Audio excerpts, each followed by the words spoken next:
Bem, empreender não é uma tarefa fácil. E ainda mais quando estamos falando de democratizar a alimentação saudável. Eu sei bem o que é isso, viu? O Hamilton, tá certo? Pronto, agora acertei. Hamilton Silva resolveu encarar esse desafio e fundou o Saladorama. Vamos conhecer agora um pouquinho da história desse grande empreendedor social.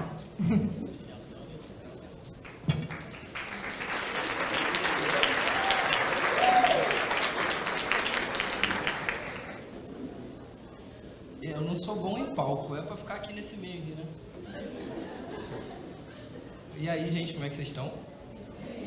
Poxa, que legal, eu também estou muito feliz. Meu nome é Hamilton, mas não tem problema, podem me chamar de Hamilton, de Harrison, Hatmus, Henrison. Já estou muito acostumado. Falou qualquer nome olhando para mim, eu já sei que sou eu.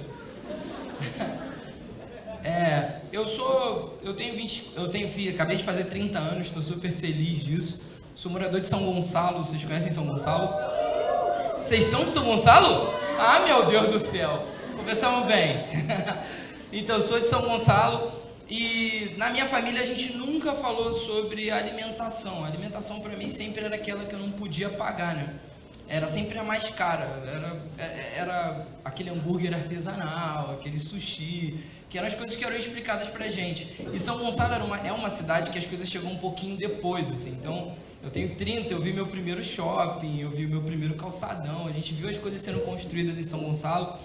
E isso era uma coisa que me chamava muita atenção. Até que eu tive uma oportunidade de trabalhar fora de São Gonçalo. Eu fui trabalhar em Botafogo, vocês conhecem? Viram falar? E eu sempre fui muito ruim de processo seletivo, e aí eu passei numa vaga chamada gerente de whatever. Só que eu não fazia a mínima ideia do que era inglês, sabe? Eu sabia que tinha gerente, e eu falei assim, vou ser o melhor gerente da minha família, sabe? Tipo, primeiro, felizão. Depois que eu cheguei lá, eu descobri que o whatever significava qualquer coisa. E uma coisa que me chamou muita atenção nessa entrevista foram duas coisas. Na verdade, foram duas coisas. Ele falou duas coisas que, assim, foram fundamentais. A primeira era que eu podia almoçar no local, e o meu sonho era ter um Visa Vale, né? E aí a possibilidade de almoçar sem gastar o dinheiro do salário para mim era genial. E que eu podia trabalhar de bermuda, assim. E aí, como eu queria achar que o gerente era top, então eu disse, top é ruim, né? Tá. Como eu queria dizer que o gerente era muito legal, eu atribuía isso ao fato de eu andar de bermuda. Então, quando eu ia trabalhar, minha mãe falava, tá indo pra onde de bermuda? Eu falava, mãe, relaxa, eu sou gerente. Aqui não. Ela, mas você vai de bermuda pra onde? Eu falei, mãe, eu sou gerente, chega... Pá. Aí, no meu primeiro dia, eu já fui de bermuda, porque ele falou, podia, eu fui testar logo.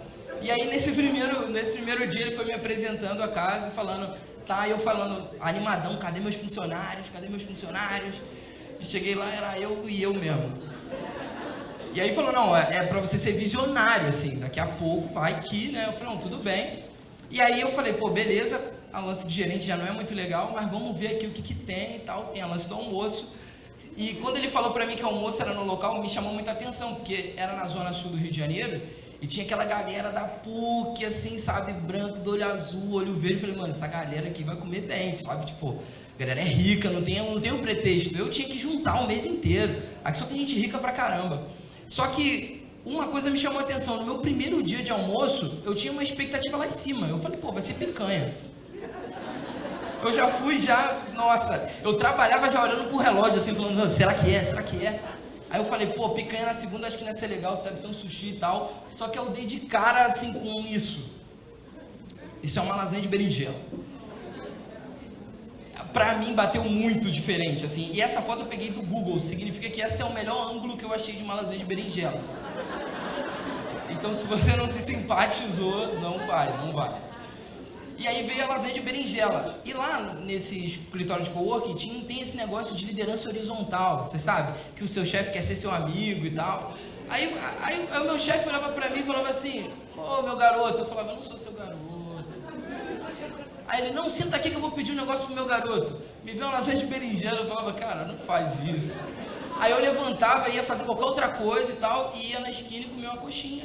De boa, eu falava, pô, dá pra segurar. Fiz isso uma semana, 2 semanas, na terceira semana, eu já não tinha mais dinheiro, que eu falei, tá, eu pensei que eu ia receber antes, depois eu ia trabalhar, não. Eu recebi no final do mês. E aí acabou o dinheiro e eu tive que encarar a lasanha de berinjela. E aí eu falei assim, pô, tá, é só lasanha de berinjela. Aí eu falei, o que é na terça-feira? Empadão de legumes, quiche, feijoada vegana, ai. O pessoal falava assim, sextou. O quê? Feijoada vegana. Tá, né? Tá, foi. E aí eu falei, não, beleza, eu vou ter que encarar esse prato. E aí comi a lasanha de berinjela, não foi tão ruim assim, foi diferente e tal, e as coisas foram mudando dentro, eu fui querendo me animando, e falando, não, cara, que alimentação legal, e isso vai ser legal, vou levar lá pra minha favela. Só que lá em São Gonçalo tem um negócio chamado reunião de condomínio. É porque tá escuro, não dá pra ver, mas São Gonçalo não tem muitos prédios, mas a gente se reúne toda sexta-feira na esquina de casa, pra falar assim, como o outro pode melhorar, sabe? Tipo um coach, assim, só que a gente não fala pra ele, assim, a gente fala, pô, fulano chegou 6 horas da noite, pá, fulano não quer. Só que no final disso, a gente sempre pedia alguma coisa pra comer. E aí a galera ia pedir pizza, ia pedir alguma coisa, eu falei assim, pô, eu acho que ia ser legal se a gente pedisse uma lasanha de berinjela. Aí já viraram pra mim e falaram, qual foi? Agora tá Playboy? Eu falei, ele agora você trabalha de bermuda, quer esses negócios de lasanha de berinjela aqui? A gente não quer isso não. Eu falei, não, cara, calma aí, vou procurar. Procurei, não encontrei nada em São Gonçalo, nem na cidade do lado, Niterói. Encontrei no Rio de Janeiro, assim, com várias restrições de horários que eu tinha que pedir, que eu tinha que ir lá buscar, enfim. E eu falei, putz, seria bem legal se eu tivesse a oportunidade de fazer isso. Voltei lá no meu coworking, onde eu trabalhava, que lá produzia muito, falei assim, cara, vai ser legal. Posso dar uma ideia? Vou levar isso aqui pra minha comunidade lá, não tem, a galera vai gostar. Eu gostei, no início vai ser difícil, mas a galera vai gostar, vai ser legal. Aí o cara falou, favela não come isso não, favela come feijão e farinha. Eu falei assim... Eu falei, eu queria ter usado aquela frase que eu vi uma vez no jornal, que o cara pediu demissão e falou assim, fica com o seu dinheiro, que eu fico com a minha dignidade, sabe? Aí eu falei quase isso, eu falei, mano, tô indo, um abraço, vou vender pra minha favela. E aí eu fui. E aí nesse processo eu percebi que dentro da favela a alimentação saudável era uma questão. A média nacional de atravessadores impede que a alimentação saudável chegue na comunidade de uma maneira mais acessível, né? Tudo muito caro. E aí todo mundo falava, mas a favela não come, mas lá não tem oferta. Então é óbvio que a demanda vai ser outra, vai ser batata frita, não dizendo que os nossos hambúrgueres não sejam bons, mas tinha que ter um equilíbrio ali. E aí nesse meio tempo de ver essas coisas, eu passando por uma banca de jornal, lá na Zona Sul, eu percebi que tinha um livretinho chamado Poder do Hábito. Alguém já viu esse livro? Cara, mudou minha vida, de verdade. Tem gente que não gosta muito e tal, mas ele me mostrou que todo mundo que questionava a questão de poder do hábito estava pautado em 3 pilares, que era conhecer, manusear e desejar. A gente não apresentava alimentação saudável para a comunidade, era impossível mudar o hábito deles. Nossos hábitos, né? E aí eu acabei, nesse meio tempo, tendo uma baixa muito ruim na minha família, que foi minha avó, que teve diabetes tipo 2, e é uma doença adquirida, e nesse processo ela acabou amputando um dedo da mão e perdendo uma vista, e as coisas ficaram bem ruins assim, e a gente fica meio que numa situação de não poder ajudar muito. E aí a gente foi no SUS, que é para onde nós vamos quando tem algum problema. Fui no SUS e falei, cara, o que está acontecendo? Minha avó está aí cortando tudo, cara, pô, não faz isso não, como é que a gente consegue melhorar isso? E ela falou, se ela se alimentasse melhor, todos esses problemas poderiam ser evitados, assim. Eu falei, como assim? E aí a gente ficou naquela questão, olhando e pensando, como é que eu vou alimentar melhor? E aí não é que, quando a gente pesquisava se alimentar bem, estava escrito lasanha de berinjela naquele meio?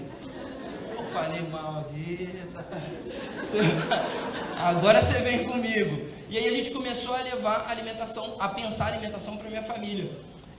Mas a gente percebeu que a população mais pobre nacional, né, isso é um dado real, depois vocês podem confirmar, na Organização Mundial de Saúde, que 60% da população mais pobre tem pelo menos uma doença associada. Eu não sei a condição social de vocês aqui hoje, mas alguém conhece alguém na família que tem diabetes? A maioria. E se a gente olha esse recorte só na comunidade, 60 pode pular para 80 fácil. Então eu percebi que tinha um problema muito grande, assim. A gente via que a questão da alimentação era uma questão de tradição e tinha todo esse problema grande que não tinha oportunidade dentro das comunidades de venda. Mas a gente já percebeu que é muito caro. Eu não sei se vocês já tiveram a oportunidade de tentar ser fit. É o que a gente tentou ser fit? E aí, qual é a primeira iniciativa que a gente faz? A gente baixa aquele aplicativo Nike Run, entra nos grupinhos de corrida e tal, e fala assim, pô, vou começar a me alimentar bem só quando a gente chega no prazo. A gente consegue se alimentar bem uma semana, na segunda fica caro demais e não dá para manter. Então, quando a gente percebeu que tinha... Ei, meu relógio, hein? Pipipi. Tá, eu vou acelerar aqui, e aí só para finalizar. Tá, maravilha. E aí a gente percebeu isso e a gente criou o Saladorama. O Saladorama é um negócio social que tem a missão de democratizar e levar a alimentação saudável para as comunidades, a fim de que a alimentação seja um direito e não seja um privilégio.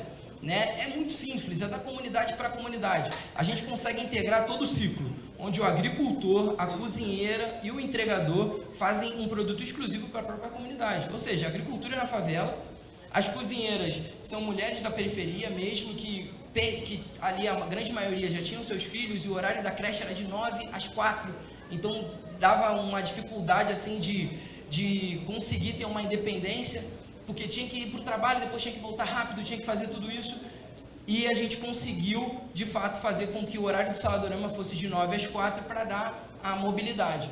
Os meninos que entregam, a gente percebeu que tinha uns garotos muito rápidos assim na comunidade. Soltava uns foguetes e saía. Eu falei, mano, imagina ele entregando salada. Não tem como dar errado. E aí eu fui lá queimar a concorrência. Eu falei, pô, essa vida aí não é legal não, hein? Isso aí não vai dar em nada, daqui a pouco. Então é melhor você mudar agora. E aí a gente conversou, apresentou uma oportunidade para que os meninos trabalhassem com a gente. Hoje são os melhores e mais rápidos saladeiros das comunidades do Brasil. A gente identificou quem era a favela e a gente começou a respeitar a favela e começou a fazer com que a comunidade trabalhasse em prol da própria comunidade, fazendo sua alimentação saudável. Então, muitos lugares, muitas comunidades não olhavam a gente como Saladorama, olhavam a gente como marmita saudável, porque era feito pelas pessoas que eles conheciam. A gente desenvolveu várias campanhas trabalhando desenvolvimento uma turma só de mulheres negras e mulheres trans, mulheres cis. A gente começou a desenvolver as minorias e a minoria não, né? A maioria das comunidades, e começamos a ter um empoderamento de toda a parte da cadeia. A gente começou a desenvolver esportes legais dentro da comunidade que faziam que as pessoas não precisassem sair da comunidade para ter uma vida saudável. Então, o que a gente percebeu é o seguinte, que o arquétipo de uma alimentação saudável era como? Era uma pessoa magra, não era isso? Tanquinho, fit, com um celular iPhone, com um cachorro labrador, na beira da lagoa, escutando Justin Bieber, né? Sorry! Um negócio desse. E a gente começou a criar esportes dentro da periferia que representassem a comunidade para que se aderissem à vida saudável. Eu me alimento, eu vou correr. Então a gente começou a apoiar. Tem uma corrida meia maratona internacional da comunidade, porque tem um peruano lá. Então tem que ser internacional.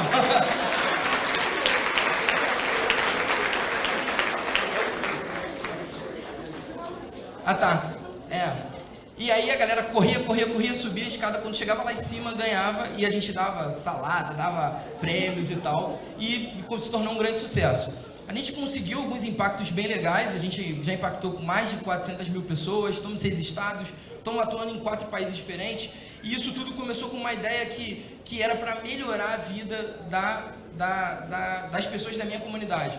Esses números aqui são legais para mostrar, é legal, a gente fala, caraca, que número legal. Mas o mais importante que a gente acredita é que a alimentação saudável é direito, não é privilégio, e que a favela sim quer se alimentar bem. Muito obrigado.